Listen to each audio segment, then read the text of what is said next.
I just got an HP piece. Let's go ahead and put it on him. Hey, buddy, chill out with that HP. Holy guacamole, another HP piece. Let's go ahead and throw it on Blade. What did I tell you about this HPs? Please quit. Man, you know, this wind damage piece does look pretty nice. Yeah, please put that one on me. It'll be great. Trust me. Please just put it on. Or we can throw this HP piece on and make him even more tankier. Please stop. Just let me die already. Yes, boys, we'll be talking about the best edgy boy in the game, Blade, because I feel like he's been kind of controversial as of late for what to actually run him. People say, run him full HP. He's amazing. Full HP. Let him survive long. And then a lot of people say, run him crit damage, wind damage bonus, as much damage as you can possibly get. So in today's video, we're just going to talk about what I think the best build is. I'll show you all the calculations that I've done as we get to them. And yeah, we'll talk a little bit about Blade here to see what I think to be the best. And then you guys can form your opinions and put it in the comments below. So let's go ahead and talk about his skills first, because that will give us a grasp on how to build him. Because I know people don't like reading, so I'll read it for you. Hopping into his skill first, guys, it's going to be consuming 30% of his max HP to enter Hellscape mode. Whenever he enters Hellscape mode, is going to be changing his basic attack to an enhanced basic attack, which does AoE damage. We'll talk about that in a second here, guys. But this also is going to be increasing his damage on top of this, guys. This is going to be up for 3 turns, guys. Unfortunately, you won't get any skill points when you use your basic attack, so it kind of makes him SP negative. But this is not necessarily a bad thing, guys, because even though he is SP negative, he's only like 0.3 SP negative or something like that. Talking about what his basic attack or enhanced basic attack does now, guys, Forest of Swords, it's going to consume a portion of his HP again when he uses it. All this consumption of HP is actually going to play into his talent and ultimate, and it's going to be dealing damage to the enemy based off of a portion of his attack and a portion of what his max HP is. And this is the Guy's edition, so we're going to be putting the Guy counter up in the top right corner or wherever I put it at, so you guys can see how many times I say guys until the meme is dead, and then we'll stop saying guys. On to his talent now. His talent is basically going to be whenever he consumes HP or he gets hit, is going to be giving him stacks. Whenever he reaches 5 stacks, he'll be doing a follow-up attack on all enemies. This will also be healing him as well. So he'll be gaining 25 of his max HP whenever he does this follow-up attack. And honestly, this is just really nice because this plays really well into his skill, basic attack, and ultimate, because everything has the chance to make him consume his own HP or take damage. So this is just all playing into his talent here, guys. So he keeps taking damage and getting stacks up from his own self, so he's getting free attacks, which is really, really nice. And then finally, guys, his ultimate. It's going to be setting his max HP to 50% and then doing a lot of damage to one enemy and then some damage to the adjacent enemies. This is also going to be scaled off of his attack, max HP, and a certain percentage of the amount of HP he's lost in the current battle. And this basically gets reset every time you use the ultimate. So essentially, when you use this ult, you technically want to be higher HP when you use the ult, so you're consuming a lot more health and getting a lot more damage with the ult here. But that doesn't necessarily have to be the case. It just depends on how much damage you've taken. It caps at 90% of his max HP. This will also play into his talent. If you are above that 50% threshold, it'll make him take damage, which then plays into the talent, guys. So now that we know his kit revolves around mostly HP and some attack, let's go ahead and talk about what light cones to run on him, his best in slots, and just see what's the best thing to use for him. Now, if I'm going to be honest with everyone, the unreachable side is, I think, just the best for him. This is his signature light cone. It'll be increasing his crit rate by 18%. It'll also be increasing his max HP by 18%. When the wearer's attack or consumes HP, it increases their damage by 24%. This effect is removed after the wearer uses an attack. So basically, he has a permanent 24% damage increase. The max HP will also be increasing his damage as well, because his damage scales off of max HP, and then also gives you an 18% crit rate as well, which is a-okay and fine by me. It's really good light cone. Another alternative you could run, guys, if you have it, would be a secret vow. This will just be giving him a flat 20% damage increase, and if the enemy is higher HP than you are, it'll be giving you an extra 20% damage increase. If you do have this at S5, though, you could potentially hit higher damage than you can with the S1 of the signature light cone. So if you do have this really high superimposed, you could definitely use this on him over his signature light cone, but is still pretty close in damage. I would just honestly recommend using a signature light cone if you have it, but if you don't have the signature light cone and you have this is another amazing option to run on them, guys. Taking a look now at the difference between the damage numbers, as you can see, with a secret value, you do get quite a bit more damage. This is comparing both at S1, guys, and not S5. With the signature light cone, you're getting about 19,000 average damage whenever using his skill. With his ultimate, you're getting around 38,000 average damage, and with the talent, you're getting around 25,000 average damage. With a secret value, you're getting around 16,000 on the enhanced basic attack, 32,000 on the ultimate, and then 21,000 on the follow-up attack. So like I said, there is a bit of a damage drop off there, but if you do have this higher superimposed, it will become a lot better. And this is kind of showing you the comparison between the S5 Vow and his signature light cone at S1. 19,000 basically across both of them. You lose a couple hundred damage across both of them, guys. So like I said, if you have Secret Vow like S5 or higher super impositions, then it will do very close, if not a little bit more than the signature light cone in certain circumstances. Realistically, the other light cones aren't that good for him. Something irreplaceable can work on him. But like I said, it's definitely not the best in slot because he has to be hit to restore his own HP and deal increased damage. And you know what? I think it's kind of stupid, MoHoYo. I think whenever he hurts himself, I mean, that's what he's doing. He's hurting himself. I think that should be considered hitting himself. So I think DevSister should change this, and he hits himself. If you guys think so, leave a like on the video. But realistically, all of the other light cones here really don't work too well for him. It's hard to recommend any of these light cones. The two free-to-play light cones, you see a massive drop-off in the amount of damage you're doing with them. So, I mean, you can use them, I guess, but you will see a pretty massive damage drop-off from something like a Secret Vow to like On the Fall of the Aeon, even though you get higher base stats here. The buff with a Secret Vow is just a lot more. Same thing goes for Wolf walk time. It's probably just better to use On the Fall of the Aeon if you're trying to decide between a free-to-play light cone for him. I would just say On the Fall of the Aeon over Wolf walk time because you get both for free and you get these free 5-star stats. Alright guys, so as far as how to level up his skills, you realistically want to get all of his skills up, but how I'd recommend leveling this up is I would honestly recommend giving a Hellscape an upgrade first, just because it does give a damage buff, a damage dealt increase across all of his abilities when he's in Hellscape mode. So this is going to be really good as far as getting damage out with every single skill. This boosts up everything versus just boosting up one ability. Next, I would say level up his basic attack because a lot of his damage is coming from the basic attack because you'll be using this just about every turn. Next, I would say level up Death Sentence, which is his ult, and then finally level up his talent. Though all of these are really good and you should give all of them, I would say, equal care because they play a big role in the kit itself. Number one, though, being Hellscape, just because it gives you a character-wide buff whenever you use the skill. Talking about his bonus abilities now, first, Vita Infinita? I don't know how to say that. When Blade's current HP is at 50% of the max HP or lower, incoming healing is increased by 20%. This really just helps as far as his survivability goes. Whenever he's below 50% HP, it'll allow him to heal up more, meaning you can get him above the 50% HP threshold whenever you use the ult, which means your ult does bigger damage. Never-ending deaths. If Blade hits a weakness broken enemy after using Forest of Swords, he will restore HP equal to 5% of his max HP plus 100. I mean, this is okay. This just gives him some self-sustain whenever you're using Force of Swords and you're hitting weakness broken enemies. This is kind of niche, but like I said, it does help his survivability a little bit. And then finally, Cyclone of Destruction. Damage dealt by Talent's follow-up attack is increased by 20%. This is just really big. This is a 20% damage increase to his talent, which means his follow-up attack after you take damage so many times. So really good. So as far as how I would be leveling this up, I would say honestly level up Cyclone of Destruction first, just because it is giving you that 20% damage increase to your talent, and then also level up Viva and then Never Ending Deaths. Also, something you really want to focus on with him, guys, you want to get his max HP up as much as possible. He also has a lot of crit rate in his kit. Honestly, his small nodes are just really good, and I would just recommend getting these as soon as you can.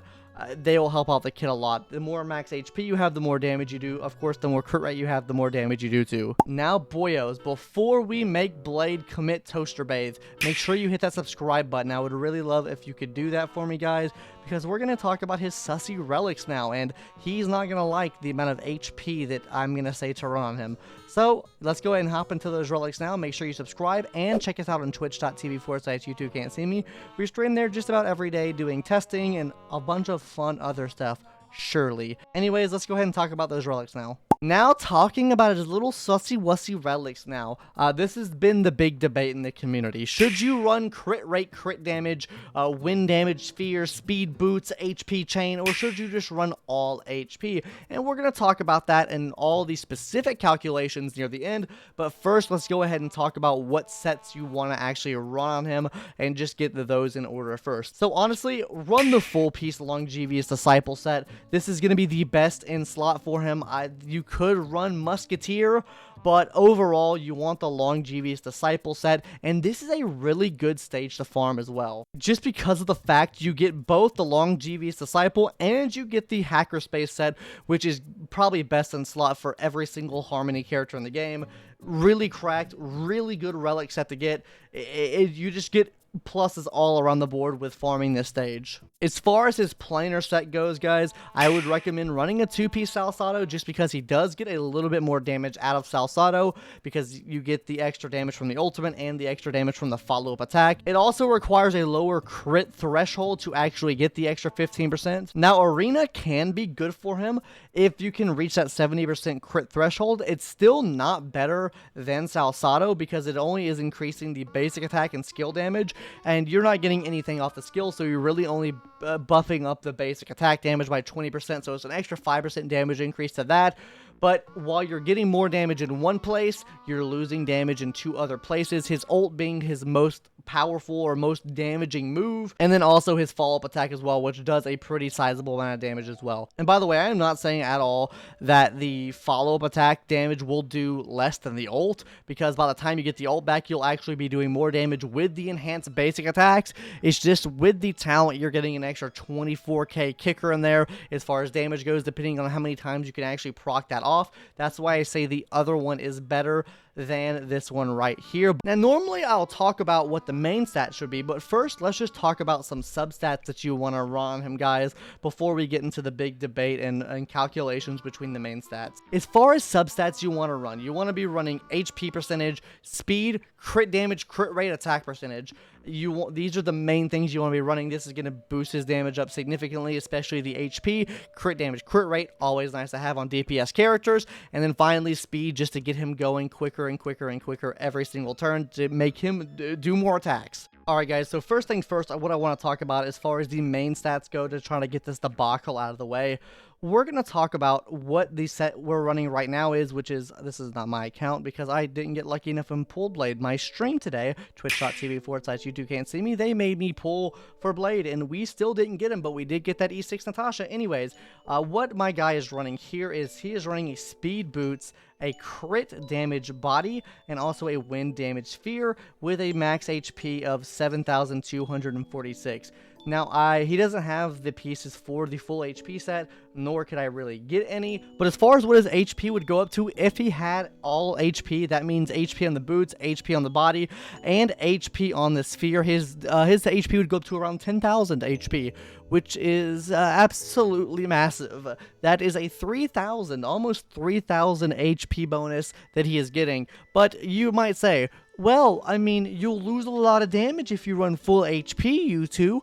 And to that, I say, not really. You really don't lose too much damage to full HP. So let's go ahead and talk about what the difference in damage is. With running full HP on everything, you're getting around 18,000 average damage on the enhanced basic attack, 36,900 damage on the ultimate, and 24,000 on the talent. And as you can see for the speed boots, crit damage body, and wind damage sphere, you're getting 19,800 for the enhanced basic attack, but you're getting 38,800 on the ultimate, and 25,600 on the actual talent itself. Yes, there is not a very big difference. There's like a 1,000 damage variance with the enhanced basic attack. There is like a 2,000, not even a 2,000 damage variance with the ultimate, and with the talent, there's just over a 1,000 variance in damage with that. So overall, I mean, you're really not losing that much damage. And let's be honest, in the grand scheme of things, is really losing 2,000 damage on ultimate, 1,000 damage on your skill, and just over 1,000 damage on your talent really gonna make you clear a stage faster?